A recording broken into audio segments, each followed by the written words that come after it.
महत्वपूर्ण मसला हम सभी लोग प्रजातंत्र में चर्चा, आलोचना और क्रिटिसिज्म इस इनएविटेबल होना स्वाभाविक भी है। शायद यही हमारी शर्त रही है प्रजातंत्र की सदियों से।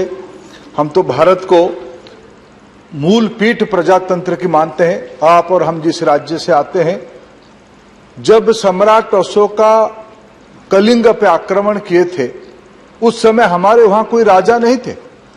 इतिहासकारों ने, लोक कथा की इतिहासकारों ने जो थोड़ा स्मृति लिपिबद्ध किया है उसमें कहा गया था कलिंग में गणराज्य था। उसके अर्थ हम डेमोक्रेसी 2,500-3 हजार साल पहले कोई मागना कार्टा से हम डेमोक्रेसी सीखने वाले लोग नहीं हैं। इसलिए उस परंपरा को आज आगे लेते हुए आज हमने एक उच्च स्तरीय, उच्च कोटि की चर्चा कांग्रेस पार्टी की ओर से शुरू की गई। सच में जब अभिषेक मनु सिंघवी जी जैसे एक विद्वान वकील, विद्वान तर्कशास्त्री विषयों को रखते हैं, निश्चित रूप में भले ही कुछ विषय मन को ना लगे, राजनीतिक पटु तो आएगी ही स्वाभाविक। मैं भी 2 शब्द कहूंगा, जो विषय उठे हैं तो मेरे को उत्तर देना ही पड़ेगा। और उस समय में भले ही 1-2 विषय राजनीतिक टीका टिप्पणी सही ना लगे, लेकिन कुछ मूल विषय तो आज सदन ने चर्चा किया। कुछ मित्रों ने थोड़ा अत्यधिक उत्साही होकर, थोड़ा एक कहा जाता है न्यू एंथुजियाज्म रहता है, उनकी जो स्वभाव है, किसी की मूल पिंड को तो सभापति जी बदला नहीं जा सकता है सदन। कुछ मित्रों की मूल पिंड को इस बीच में समझ ही लिया है, सदन उनको उतना ही गंभीरता से लेती है। लेकिन आज अच्छी चर्चा अभी तक हुई है। मैं सदन की अभी तक चर्चा में भाग लेने वाले सभी मित्रों का हृदय से आभारी हूं। सबको मैं सरकार की ओर से धन्यवाद देता हूं। हमारे मंत्री उसके एक सविस्तार उत्तर भी देंगे। सभापति महोदय, 3-4 छोटे छोटे विषय उससे जुड़े हुए हैं। क्या 2018 में जब आपने ओबीसी कमीशन को एक कॉन्स्टिट्यूशनल वैलिडिटी देने के लिए, मैंडेट देने के लिए एक संविधान संशोधन 102वां संविधान संशोधन आपने लाया, तब आपकी लैंग्वेज ऐसे क्यों रही? Select committee intent of law के बारे में स्पष्ट किया था।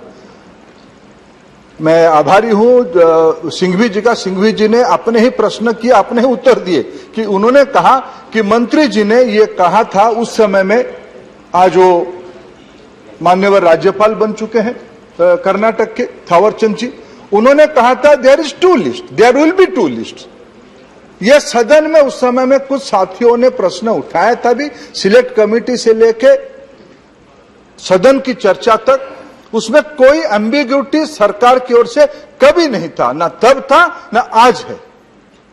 लेकिन फिर भी एक प्रसंग सुप्रीम कोर्ट में आई, जिसके बारे में शायद जब जब कभी एक अवसर आती है, देश की निर्णयकर्ता कौन होगा, हमारी डेमोक्रेसी में इक्वल डिवीजन ऑफ पावर है। कोई ना समझे कि हम ज्यादा जानते हैं और ज्यादा सोचते हैं। इस सदन सदैव प्रजातंत्र में हमें अधिकार दिया है। This house, this democracy, parliamentary system is supreme. आज हम सब मिलकर उसी की आज एक बार पुनः संकल्प करेंगे कि भारत की नीति क्या होगी, गरीब कल्याण क्या होगी, उसके बारे में सदन सुप्रीम है कानून बनाने में। हम इसको एक सही तरीके से कहा गया कि ये वास्तविक एक मॉडिफिकेशन है, इसको एक एक्सप्लेनेटरी क्लैरिफिकेटरी अमेंडमेंट है, इसमें कोई नया शब्दावली की आवश्यकता नहीं है। अब हम उतना ही काम को आज सब मिलकर पूरा करने वाले हैं, उसी दिशा में हम काम कर रहे हैं। सबने अपना अपना कुछ मुद्दा रखा है, लेकिन सरकार की मूल जो नीति रही है, जो मूल इंटेंशन रही है कि उसको कैसे हम लोग देखें, संभाले, उसमें कोई कंफ्यूजन नहीं है। मेरे पूर्ववर्ती वक्ताओं ने कौन उसके लिए जिम्मेवार है, उसकी बैकग्राउंड क्या है।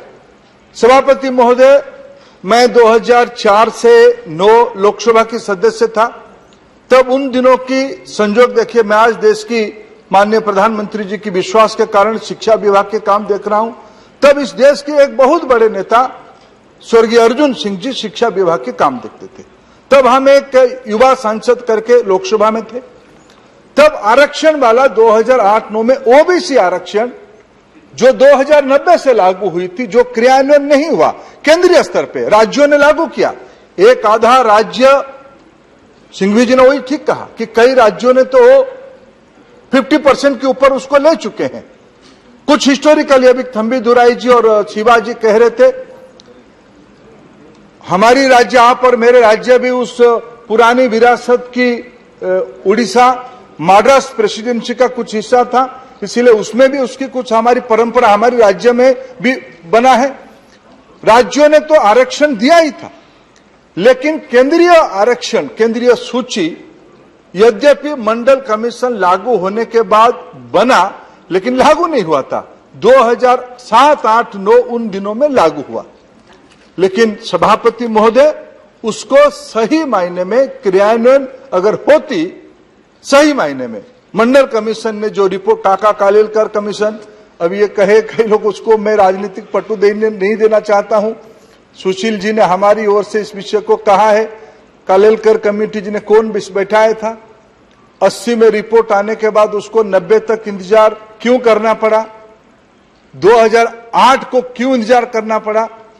ये सारा एक इतिहास में, आगे भविष्य में कोई इतिहास के विद्यार्थी रिसर्च करेगा तो दूध का दूध, पानी का पानी, ब्लैक एंड व्हाइट क्लियर है, उसमें से कोई किसी को कंफ्यूजन नहीं होगा। लेकिन हमारी सरकार की एक पृष्ठभूमि है सभापति महोदय, हम वे लोग हैं जिनकी समाज कैसे होनी चाहिए, समाज कैसे होनी चाहिए, समाज की व्यवस्था कैसे होनी चाहिए, हमारी आज की कोई अचानक नी जर्क रिएक्शन, फलाना आ गया, एक्स आ गया, वाई आ गया, हम ऐसे सोचने वाले लोग नहीं है।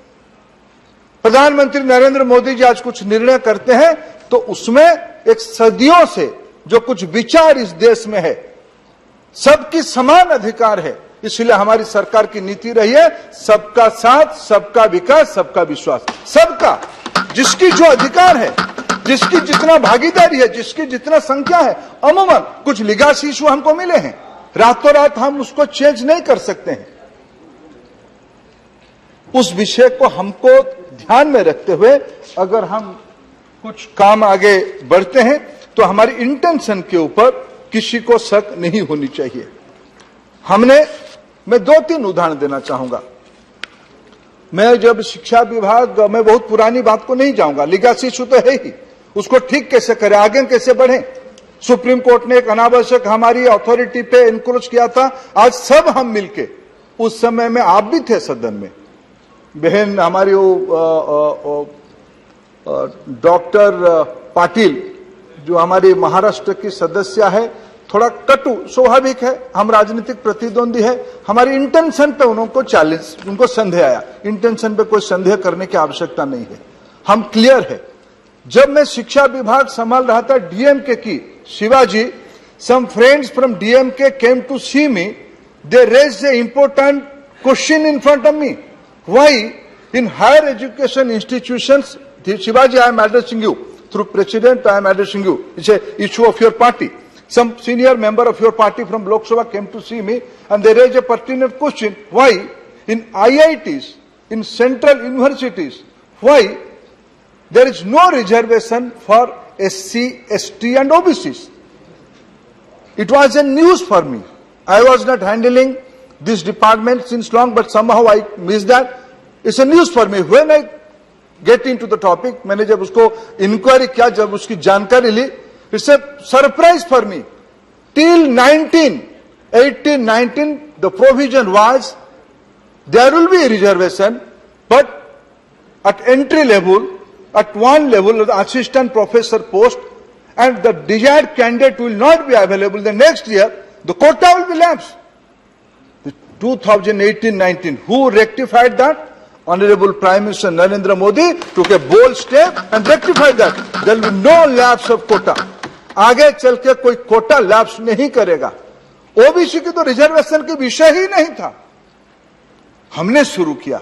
अभी एनईटी के बारे में Shivaji, you mention about due to courts direction, due to Honorable Chief Minister Tamil Nadu's pressure, we compelled to implement OBC reservation in central pool. Shivaji, you are a very senior member, you are a learned member. I respect your view. In a democracy, I have to concede this much. I respect your view, but this is not fact. Tamil Nadu and your party has gone to High Court in a different plate. You are asking 69% quota, not 27% quota. You have welcomed that. I am thankful to your Chief Minister. He has welcomed that. Though your party has submitted in front of Chennai High Court, we need 69% quota. But when we took decision, when Prime Minister Modi took decision, the quota will be 27% henceforth. Who prevented from 86? Please. I am not yielding you, my dear friend. I am not yielding you. Please be at this much. This is a democracy. We have to respect each other. I am respecting your Chief Minister's welcoming approach. Please listen. सभापति महोदय, ये जो central pool की practice decades old है, central government supreme court की direction से राज्यों की मेडिकल कॉलेज से पूल करके सेंट्रल कोटा बनाना यह पुरानी परंपरा है। उसको अभी तक ओबीसी रिजर्वेशन देने में कौन जिम्मेवार थे? इसलिए please, in a democracy we have to criticize each other, but you have to appreciate each other's point of view. I am welcoming और appreciating the stand taken by honourable chief minister Tamil Nadu. You must that much of magnanimity to realize the fact. We, Prime Minister Modi is the person who has initiated this decision, who has implemented this historic decision. We all are committed. We have to implement social justice. There are other two issues. And who implemented my previous speaker or elaborately quoted Jawaharlal Navodaya Vidyalaya में, central school में किसने reservation OBC की लोगों के लिए implement किया? आप सभी लोग रहे, सदन के सारे सदस्य, शरद राव जैसे वरिष्ठ सदस्य राज्य चलाए, केंद्र में प्रमुख भूमिका में रहे। अभी हमारे राम गोपाल जी नहीं है, उनकी इशारे तो दिल्ली की सरकार चलती थी।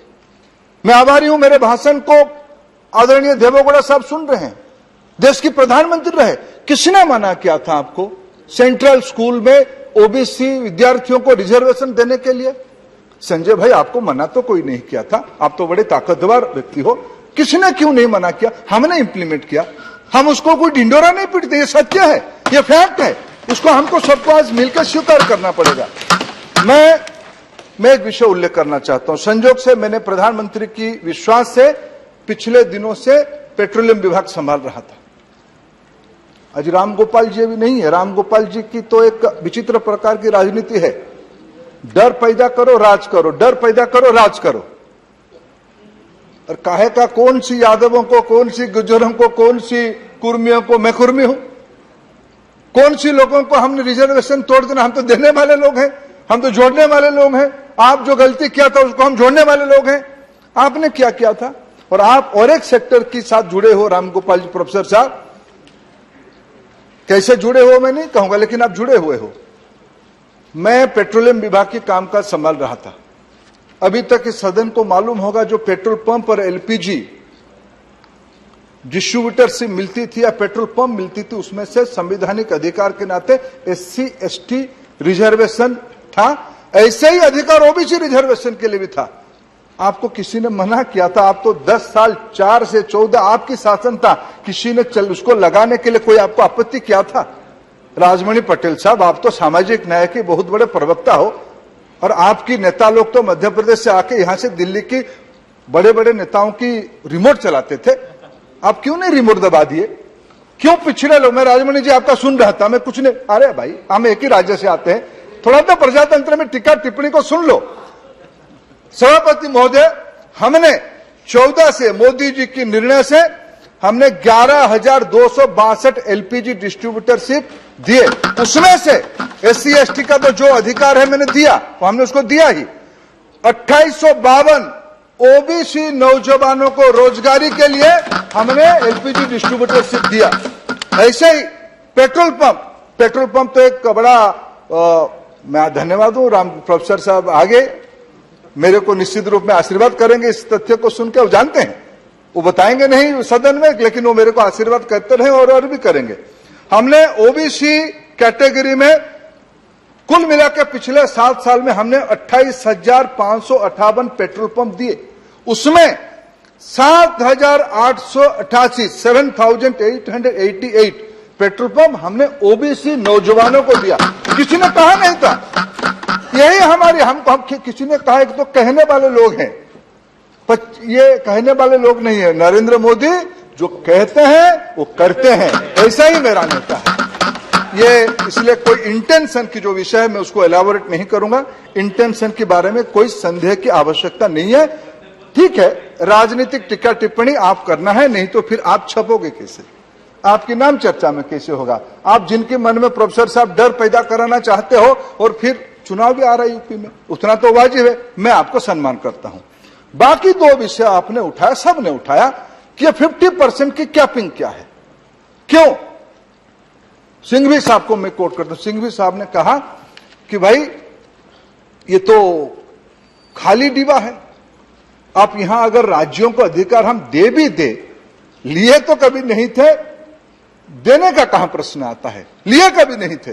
सुप्रीम कोर्ट ने अपना लिमिटेड अंडरस्टैंडिंग किया था, उसको सदन न्याय रेक्टिफाई कर रहा है, इसलिए लेना देना का विषय में अधिकार रहेगा, था और रहेगा भी। बाकी रहा 50% वाले में क्या है। मैं सभापति महोदय बिहार, तमिलनाडु, केरला, कर्नाटका, महाराष्ट्र, तेलंगाना, एपी, पुडुचेरी, ऐसे अनेक राज्यों, मध्य प्रदेश, छत्तीसगढ़, सबको वो भी कोट कर रहे थे। और खुद उन्होंने भी कहा कि लगभग 80% राज्य 50% की कैपिंग को जा चुके हैं। कैसे गए, उसकी कैसे अनायास गए, क्या अनायास नहीं किए। अभी इंदिरा साहनी, अमर पटनायक जी हमारे बड़े विद्वान मित्र, उन्होंने इंदिरा साहनी की और उड़ीसा के बारे में उन्होंने कहा कि हम तो देते।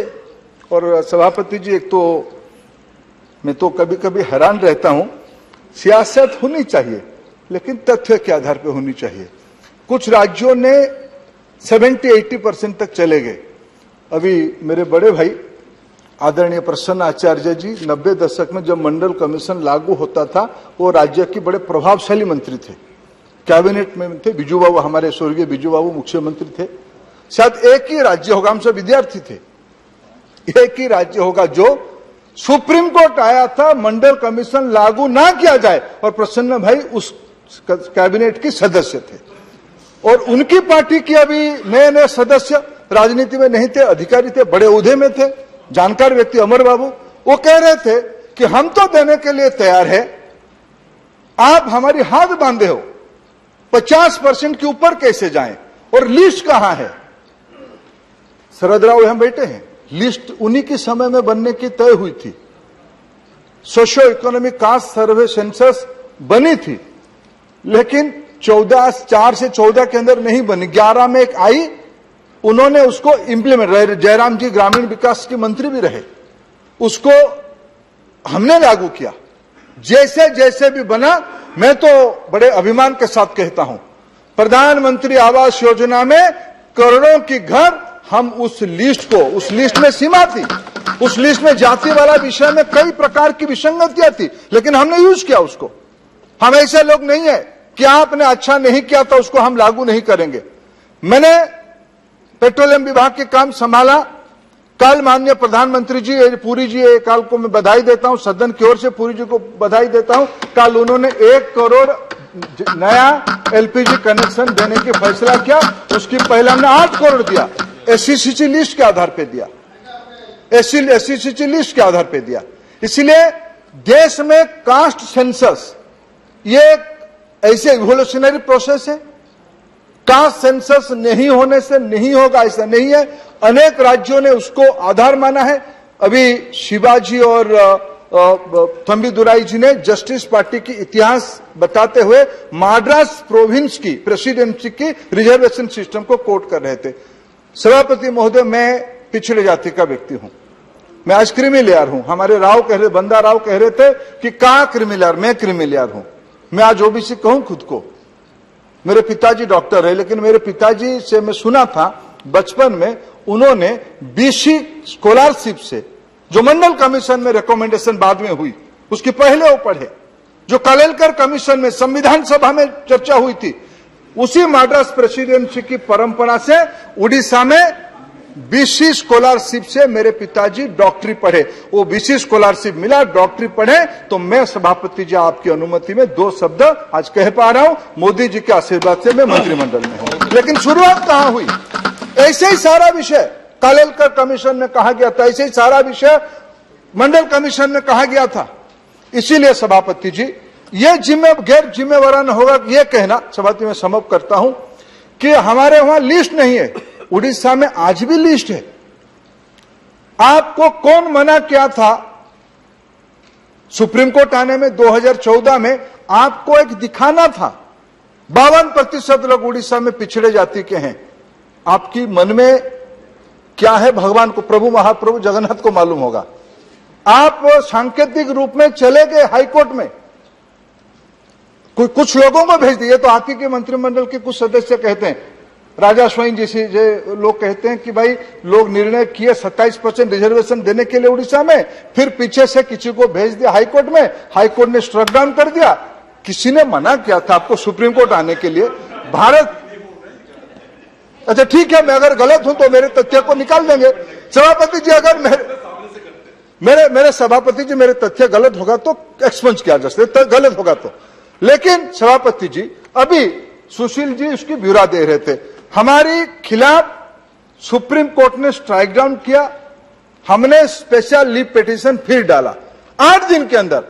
आप 14 से हाईकोर्ट में रिजेक्ट होने के बाद, स्ट्राइक डाउन होने के बाद आज 2021 में आने पर आपको आश्चर्य होगा, सदन को आश्चर्य होगा। उड़ीसा एकमात्र राज्य होगा जहां एक स्टेट लिस्ट है। ऐसा नहीं कि स्टेट लिस्ट नहीं है, सारे राज्यों में स्टेट लिस्ट है, मेरे राज्य में भी स्टेट लिस्ट है। उस स्टेट लिस्ट के आधार पे आपको एक ही राज्य शायद उड़ीसा होगा शायद जहां पिछड़े जाति की लोगों को रिजर्वेशन नहीं मिलता है। यह भी है, चलो प्रजातंत्र है, जब समझ में आएगा तब आप देंगे, गुहार करने का अलावा तो कुछ जगह नहीं है। इसीलिए जो कोटा और इंदिरा साहनी ने क्या कहा, इंदिरा साहनी वेंकटचलिया की जो 9 सदस्य कॉन्स्टिट्यूशनल बेंच ने कभी मना नहीं किया है, विशेष परिस्थिति में राज्य अपना अधिकार जाहिर कर सकते हैं, राज्यों ने किया। इसलिए यह भ्रम फैलाना, केंद्र की कोर्ट में बल फेंक देना कि 50% के ऊपर आपके कारण नहीं जा पा रहे या लिस्ट नहीं है इसीलिए हम कर नहीं पा रहे, दोनों तथ्य की आधार पे नहीं है। सभापति महोदय, मैं सबको, आज एक बौद्धिक चर्चा हुई, सबने मिलकर कुछ एक देश की वंचित वर्गों के लिए, गरीबों के लिए, विशेष करके सामाजिक दृष्टि से पिछड़े वर्गों के लिए आज सदन एकमत है। मैं फिर आप सभी सदस्यों को धन्यवाद देता हूं। हम संकल्पबद्ध है। सभापति जी मैं एक ही थोड़ा शायरी तो कह दूं आज आपकी अनुमति से। हमारी सरकार की फिलोसफी मैंने बताया, लेकिन मैं इरादा भी बताता हूं। जब हौसला बना लिया है ऊंची उड़ान का, जब हौसला बना लिया है ऊंची उड़ान का, तब देखना फिजूल है कद आसमान का। धन्यवाद सभापति। Thank you, honorable member.